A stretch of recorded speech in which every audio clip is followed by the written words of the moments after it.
Hi everyone, it is the middle of summer and I'm going to be doing something today that most people don't think of until way too late in the season, and that is sowing the winter veg. And it seems very counterintuitive to be sowing the seed for winter veg when it is so hot. We've just come out of a 10-day, actually I think it was a 9-day heat wave, and it was just horrendous. It was over 40 degrees every day for 9 days straight, and it didn't cool down at night time. It got down to maybe 30 something overnight. Our approach to what we grow is we grow what we eat. So ours is very simple. I figure out what variety I like the best and what grows best here, and I just sow that. So that said, let me show you these seeds. First things first is beetroot, and the reason I'm saying this first is because you want to soak the seeds. So I've got those soaking. The variety is Detroit. I've found that these grow really well in our climate. So I just leave these on the bench. I want to do it for at least 4 hours. If I forget them and they go overnight, it's fine. It's not a big problem. Okay, next is carrots. And the carrot that we love the most is the all seasons carrot. But we also have done the Paris market, which if it's a little tiny sort of bulby looking carrot, it's very sort of stumpy. It's a really good one if you want something really quick. We put radishes in. Radishes are such a quick crop. 4 to 6 weeks and you've got your radish. We love the champion variety, but we have been trialing some other. We've been trialing a beautiful one called watermelon, and you cut it open and it's got rings of like pink and, like a whitish color. Very pretty.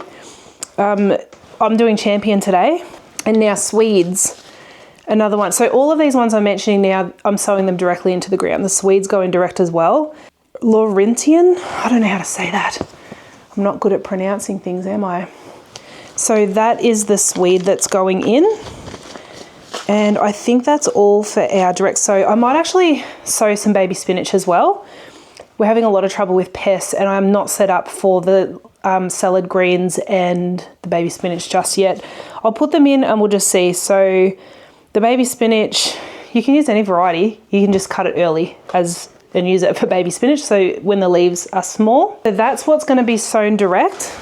And of course the beetroot gets sown direct. I'll come back in and put that out later. Oh, coriander, I'm going to sow that direct too. I do have some that is self-sown, but I do want to sprinkle some seeds in some other areas out there in the garden because I want to try to naturalize them a little bit so that they just manage themselves. Our goal is always try to save your seed, and hopefully it drops it in that spot and it just spontaneously grows, because the less seed we have to plant and sow ourselves, the less work.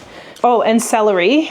I am thinking I might put the celery in a tray though, because I have a lot of trouble getting celery to survive. Now in trays, and because it's been so hot, I normally use fairly shallow trays, and they're fine, they've been good. We've used them for years. I've actually got about 50 or 60 of these trays because we used them for the flower farm. I've actually got some much deeper trays, and we'll go out and have a look, because I feel like we need a little bit more soil volume to maintain the moisture throughout the day so that I don't have to water these seeds every 2 hours. I'm trying to minimize how much work I do. And yes, it costs a little bit more to use more soil, but it's actually less work. And when you think about, time cost, I'm happy to pay for the extra soil, and I just buy the seed starting soil. What's going into the trays is broccoli, Sisio, I don't know. Or if only you could leave a voice comment for me and tell me how to say these things. I could probably Google it. So the broccoli into a tray, the mini cabbages, and then the Long Island improved Brussels sprouts. I'm going to quickly write up my labels. Just want to show you my labels. I use these. I just write on them with a Sharpie. But this is a Venetian blind. So it's one of those composite plastic Venetian blinds. And hardware stores every now and again will just have them reduced. And so I've picked up a heap of packets of them for like $5, $10. And I just cut them up. And I use those as my labels. And they work really well. All right, let's go. Here we are. All right, I'm going to quickly put these ones in the trays. So we'll do the Brussels sprouts, the cabbages, the broccoli, and what was the other one? Celery. Yep. And I just make holes like this. Furrows, we should say. And I'm leaving a lot more space than I usually do, as you can probably tell. And they like to be buried 7 millimeters. That is so easy. So today is the 3rd of Feb, and because my trays are so much bigger, I can actually fit the labels that are going to go in the beds. So cabbage is 5 millimeters. See how I just sprinkle it in? So there's plenty of seed, and the ones that feel like the conditions are right will germinate. Broccoli. Broccoli is another 5 millimeter. Another little tip is when you're emptying out the seeds into your hand, do it over the tray or the bed or wherever you're actually planting them. So if some drop, they're not dropping in random places, they're dropping where you want them to be. Once we see what grows, I thin them out and we should get some really nice plants in these deeper trays. I will show you the 2 different tray sizes too. Last tray, celery. We're growing this slightly out of season, so we'll see what happens. All right, let me give you a look at these trays. So these are the bigger, deeper trays. These are the trays that I used to use. I've just got some junk in it, so you can see the difference. Side by side, you can see there's a fairly big difference between the two. And now these need to stay moist until they germinate. Can you see how that soil level has dropped down? Like it's now down a fair bit. And that's what happens in trays, unless you really pack it down before you put the seed in. But because I've got such tall trays, they come to about here now.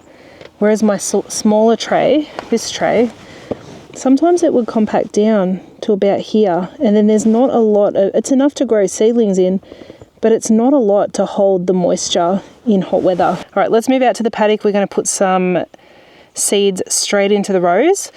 And I have been preparing the soil because we have been having a heat wave. So I'll talk you through what I've done with that as well. We'll head out. You can just see how dry everything is.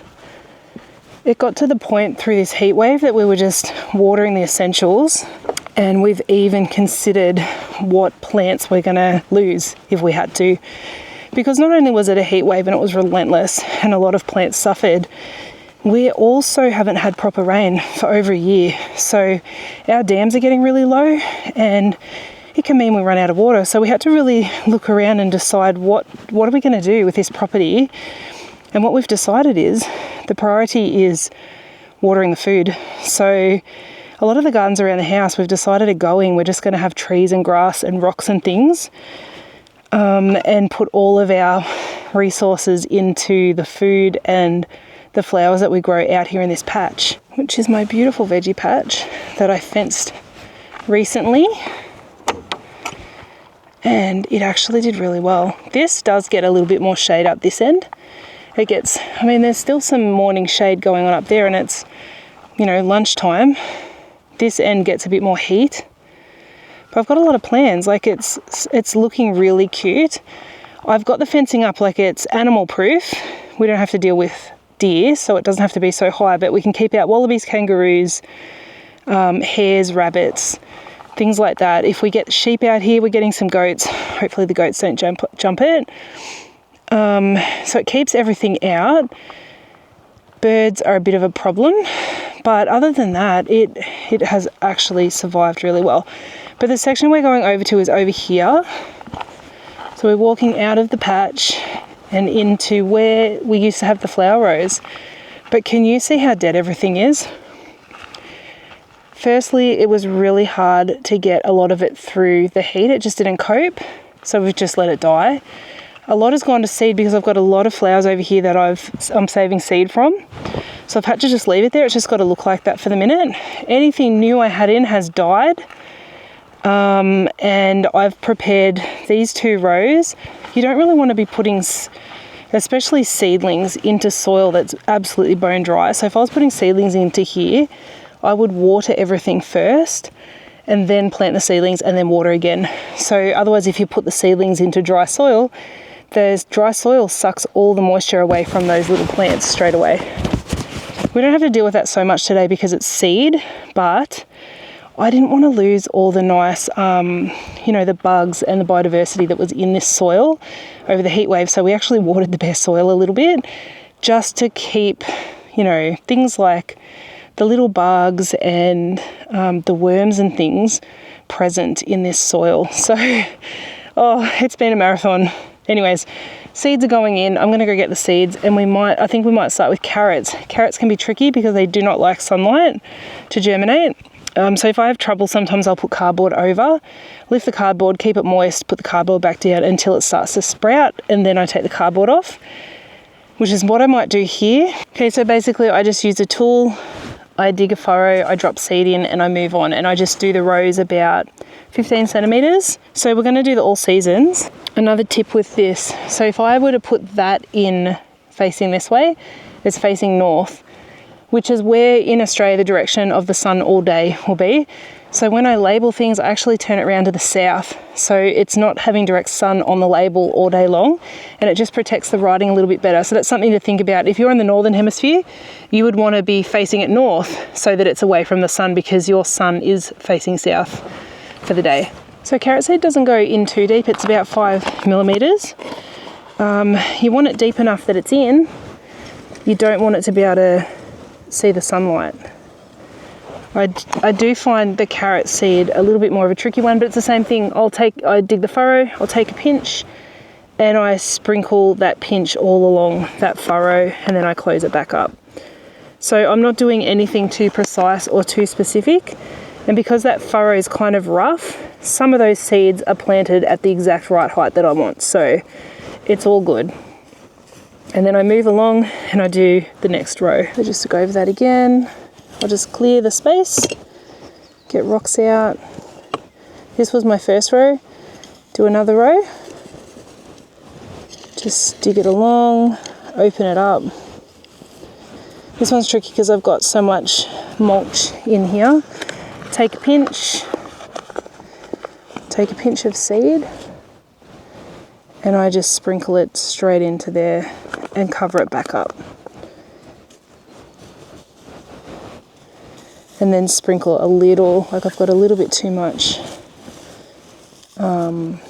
mulch here, but I do need it to try to keep the moisture in the soil, because as I said, it's been really hot. And I'm just putting like a little unmarked label in, and that's the end of my row. So I know if I'm having trouble getting them to germinate, I know where I've actually sown the carrot. The Swedes are going in here. It's kind of similar to the carrots, but they've got to go in at 10 millimeters. I plant them the exact same way. Like, you can even dig all your rows first and then come back in with a seed. Same out here in the garden beds. When I'm pouring seeds out into my hand, I pour them over where I'm going to plant them, just in case I spill it all.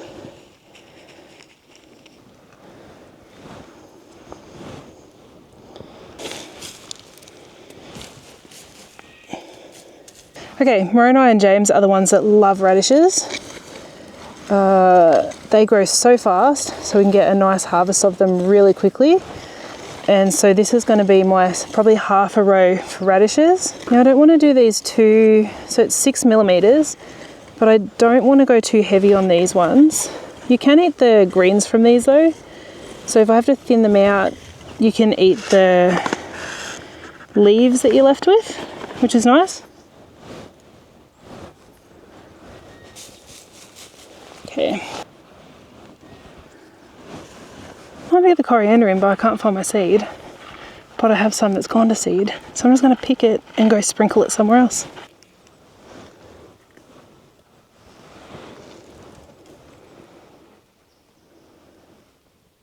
You might be shocked how haphazardly I do this, but I'm about to show you how roughly I plant seed in this garden. Are you ready?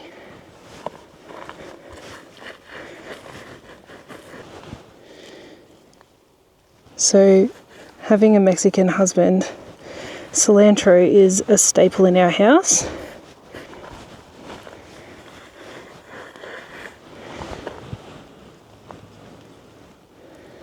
And it's done.